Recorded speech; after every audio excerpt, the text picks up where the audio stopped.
Hello kids, in today's episode we are going to go to Upper Latria, otherwise known as 3-2. There's a lot of ground to cover and we are going to be relying a lot on range for this particular level. So with that in mind, our ring loadouts are going to change. We're going to go out of the Thief Ring and we're going to instead pick up the Fragrant Ring. Now, for those of you who are unfamiliar with this series, I would highly recommend the very first episode where I show you how to get end game armor as well as a 26,000 soul head start.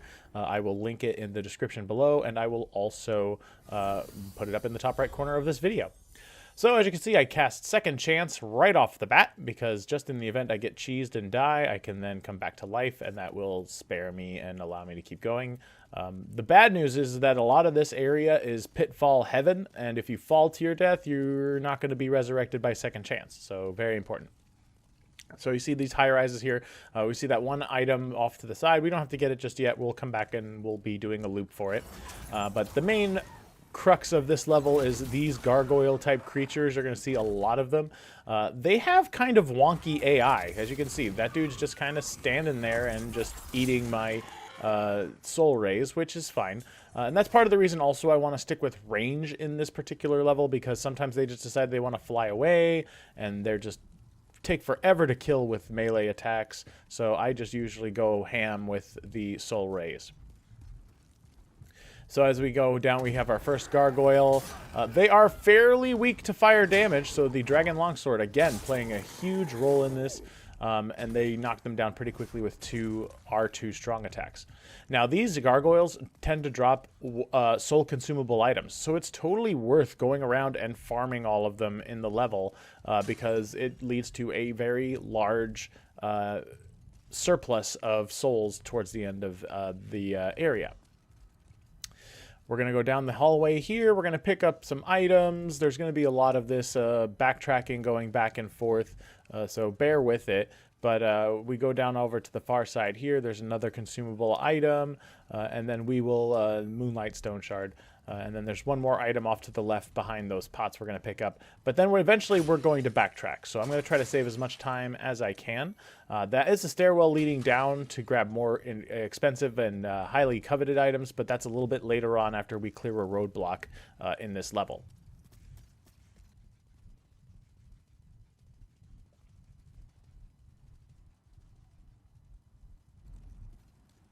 All right, so as I said, there's very large stretches of running. Again, a gargoyle will drop down. They tend to do that. They do recoil when you block with your shield, if you carry a shield with you. And again, once again, the AI is just like, I'm just going to run away, and now I'm going to chase you. I run out of magic points there, but you do pick up quite a bit of spice items in this area as well, so that's a nice benefit there. But during these long stretches when you're just running around with nothing going on, that's why we have the Fragrant Ring equipped. It'll slowly restore our magic points along the way. So as you see, I just kind of get tired of this dude flying around. Just bye. Up and leaves, whatever. Do you, I guess. And then he just shoots his crossbow a few times because he's annoying, and then he flies away. So here I'm just like, forget it. You're going down now. You're done. So I clip his wings, metaphorically speaking, and that leads us to this little walk off here where we could pick up the Flamberger. And this actually weapon deals burning damage and poison damage. I want to be able to, well, it deals fire damage, but I want to make a build where I can deal poison damage with it too, and use like the Sucker Stone shards for it, and then just see what kind of fun melting builds I can make. Maybe I'll do a walkthrough with that build too later on. Who knows? More gargoyles to take down. This one again drops another very awesome soul item, which is just so cool. And now we run down. There's one more gargoyle waiting for us right at the top of the tower there. It's going to swoop down. We're going to... Again, I just barely missed that R2. Make sure you time these R2s correctly and not like the way I've been doing it, like an idiot. Takes him down. The item on that ledge really isn't worth going over with the build that we have, so it's just, I think it's another Moonlight Shadestone Shard, whatever, so you can just ignore it. It's not worth it if you potentially could walk right off the ledge and then you have to come back the long way, this whole way already. Beware of enemies ahead. Bop bop, there's the enemy ahead. Gargoyle is going to come in. Takes a few swipes. I start with an R2 and then finish with 2 R1s to take him down. Another Unknown Warrior Soul. I believe by the end of the level I get like 16 of these, so that's awesome. That's a huge amount of souls you get. There's going to be a platform that comes up and down. I'm going to bypass it for now and just grab a couple of items over here, but then I will come back and ride the elevator up to the top.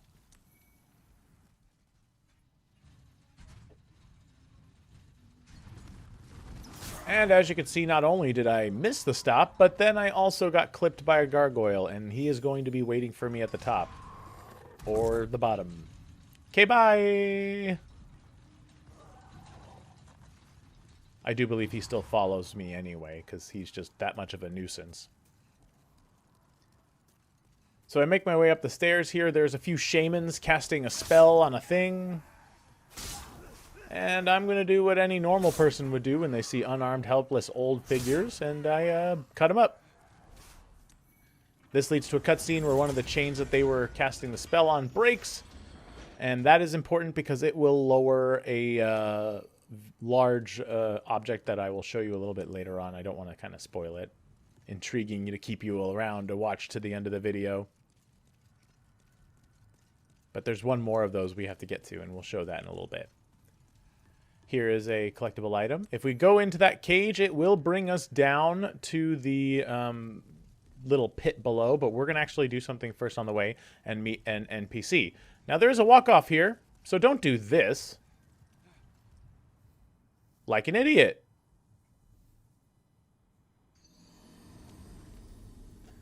Instead, you're going to want to do this like a pro. Hey, one of my bloopers made it into the final cut. Who knew? So you can see these little prism stones down on the floor. And it's funny, whenever you see these prism stones, there's always some bad news characters around. I know Patches the Hyena always uses them. And now this wonderful human being, quote unquote.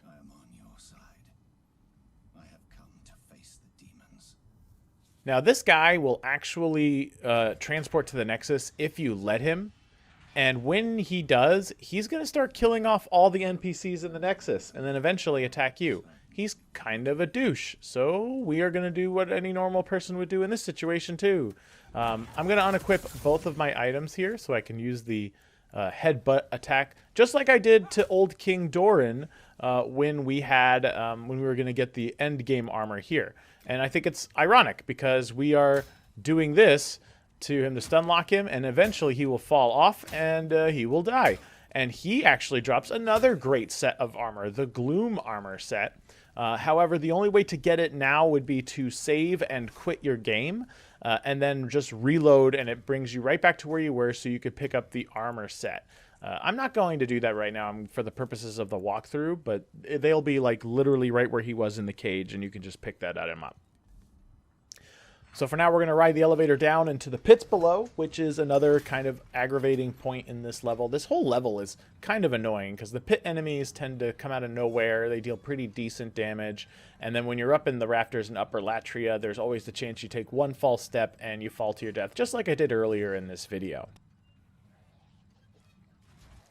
Now, fortunately, this submerged area doesn't impair your movement like it would in, say, other areas. Cough. Valley of Defilement. Cough. But we are going to sprint around, grab the items as we come across them, and we are going to meet some pure nightmare fuel enemies. As you can see, I just picked up another Fragrant Ring. So if you didn't start with the Fragrant Ring at the beginning of the game, this is where it's located during the normal game, so you can pick it up at your leisure here. The whole idea of this area, and you can see these creatures here, you can actually cut their tails off too, which produces another fun animation. Also, fortunately, this water doesn't poison you, which I almost certainly thought it did when I first started playing through this game. But the idea is to get on these wooden rafters here so that you can make your way over to the next tower just down the road here.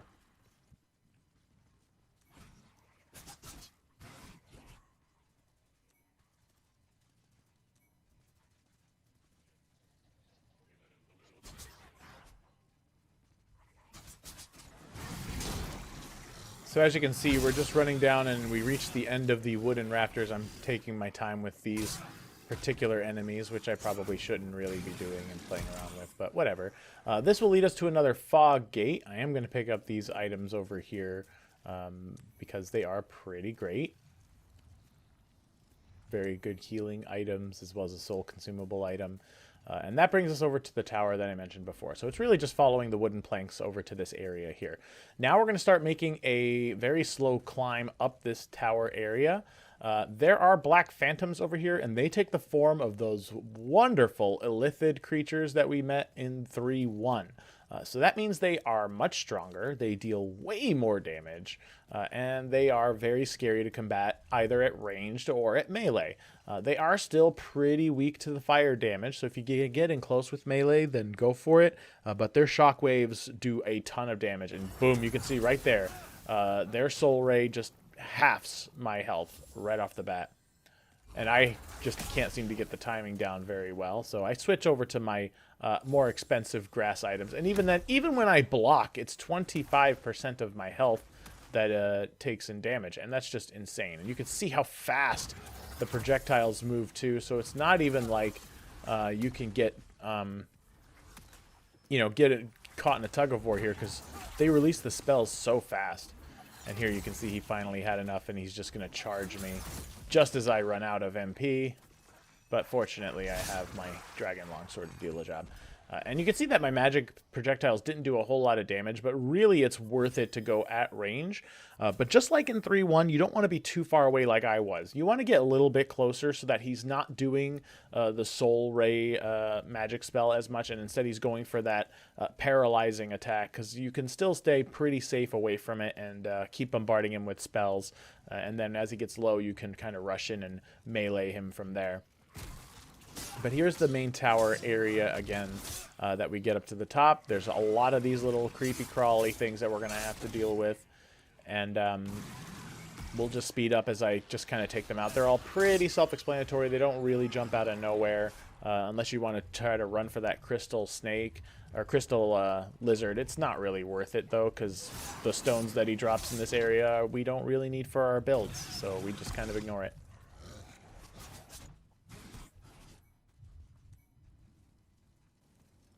All right, now once we get to this area here, very important, there's a gargoyle directly to the right that will shoot crossbow bolts like that one. And I keep forgetting about it, and it's very easy to walk off the ledges here, especially when you're trying to dodge the crossbow bolts. Try to avoid rolling as much as possible, because it's just so easy to fall here. And if you fall, it's a very long way back. So please be aware of that when you're playing through in this particular area. This is probably the most dangerous area in the game. In this area, I should say, the most dangerous area in this level, at least as far as I'm concerned. And you can see the gargoyle again derping around with its derpy AI, doing derpy things. So you just kind of get close enough to be within range, heave ho your magic spells. It stun locks him. And then takes him down, and then you can face off against that main gargoyle, just kind of hovering over there. I get a little risky here trying to get the soul consumable item. I kind of tiptoe my way as close as I can. I do believe I'm eventually successful. Yes, I am. And then down comes that gargoyle. Pretty easy to take. 3 quick swipes. And now we are in the roundabout here of the tower, and we're going to start making our way upwards from here.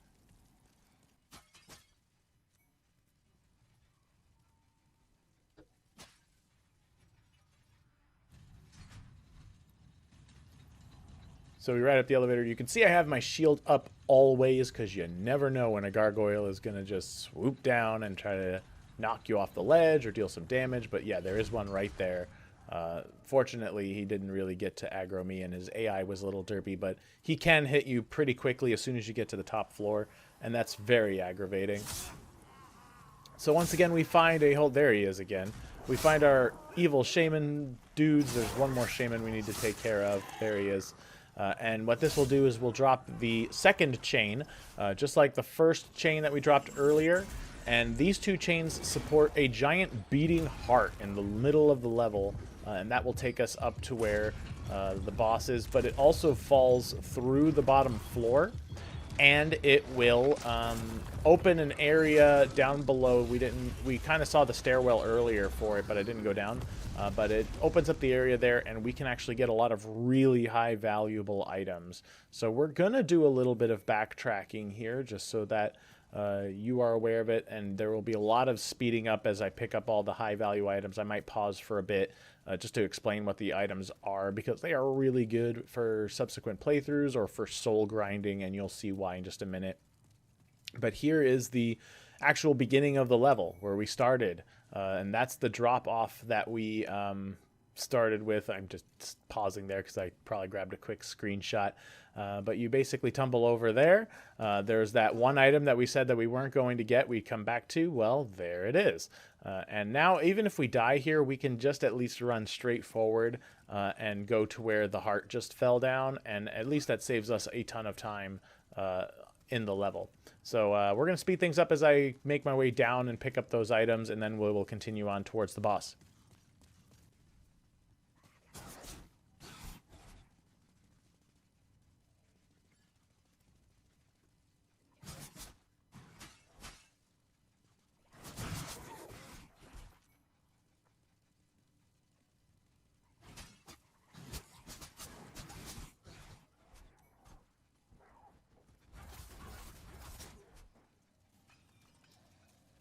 Alright, so we've reached the bottom of the area where the heart fell through, and we're going to get a couple of really awesome items here. The gold mask, which can only be worn if you are of a feminine build, is a really nice item. Sells for a lot. You can give it to Sparkly the Crow for a great item, I think, too. It increases the amount of souls I believe you would collect, as does the Avarice Ring, which you can buy from the merchant in 3.1 for like 50,000 souls, but you would have to do quite a bit of farming for it to even make sense to have that. But with that ring, you'll be able to get for free here, and it increases the amount of souls you collect. There's also a really great few soul consumable items that are really strong to have. But after you're done making your rounds there, we can continue across this bridge in front of us. And I don't think there's really anything on the other side of that bridge. Just a couple more items, and then we'd have to backtrack once again. And then we're going to go all the way up the stairs that were there before. So we're just going to grab a few items here, and then we're going to make our way back. And we just like kind of wait for an ambush here, but fortunately that does not happen. But one thing I do want to highlight as well, if you noticed when we started making our way through the beginning of the area, that they started having more enemies appear, the little scorpion nightmare fuel type crawler dudes.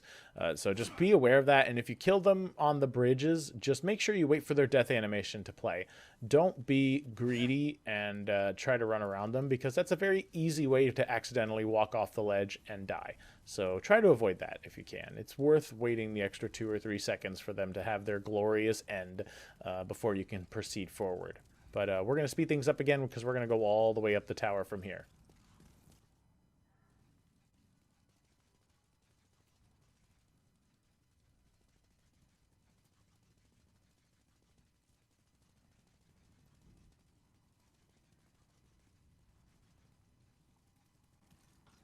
So now we're going up this new set of stairs that have opened to us, and we are going to come across a very daunting challenge, because there will be another one of those black phantom lithids waiting for us, and there is really nowhere to hide usually. There is a little bit of relief we can get with these little chain pillars, but you can see he's just going to haul off on me with those demon souls, and I just put a pillar between me and him so I can heal up. But this is probably the hardest part of the whole stage, just based on what you get with his random attacks. You can see he's just throwing them around so fast to immediately attacking. And just like I had done in 3.1 and I had done in one of my previous videos when casting spells, make sure you start casting the spell while you're behind cover and then move out afterwards. And that is how you can get the cast off in time and then retreat back into cover before they hit you again with another one of their own spells.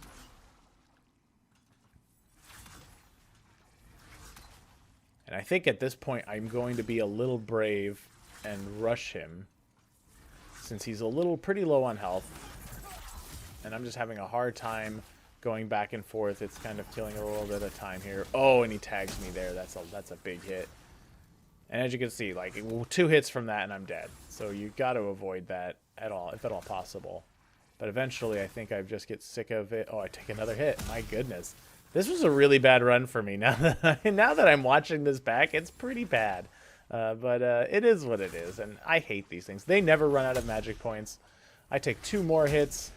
I take a 3rd hit. There is the second chance that has saved me, and I take another hit, barely surviving. So yeah, you can see you could really just need to take your time with it and not do what I totally did. And you can get through it. But then eventually I do come across an Illithid, probably in 3-3, where I just get tired of it and bum rush him. And they aren't that hard to take down in melee range once you get there. But if you take a hit early, it's, you know, you need to play perfectly, otherwise you're going to die. So that's probably the hardest part of this entire level, aside from probably the boss fight, which we'll get to in just a minute. So we're going to speed things up again because there's a few other rudimentary items that we pick up and a little bit of housekeeping we do before we enter into the fog gate and meet our boss.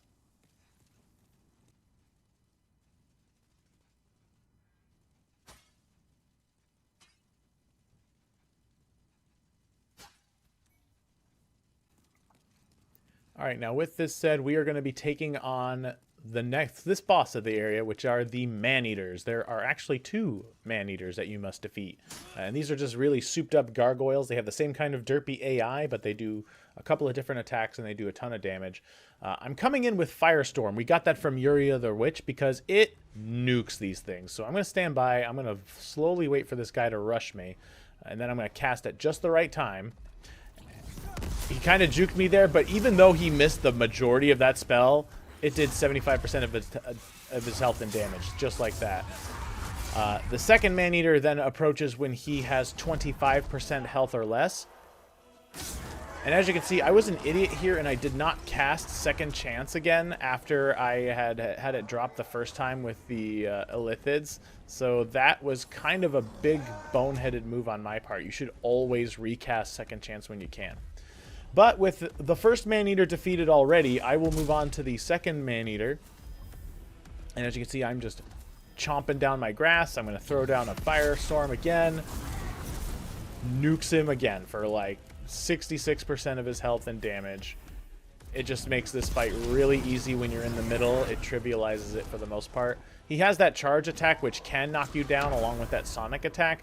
They don't do a whole lot of damage. The real danger of this boss fight is falling off the ledge, which is why I ran right to the middle of this sconce here in the middle to kind of prevent that from happening. And as you can see, he just kind of runs at you, not doing much, and the Firestorm cleans him up. And that's the Maneaters. Pretty cheesy, easy, lemon squeezy, if I do say so myself. So I hope you enjoyed my walkthrough of 3-2.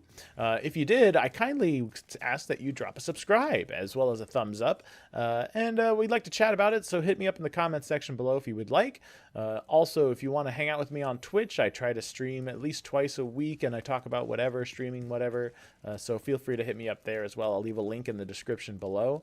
But our next video will take us up the Ivory Tower, where we will meet another demon, another archdemon, and I hope to see you there. So until then, have a great night.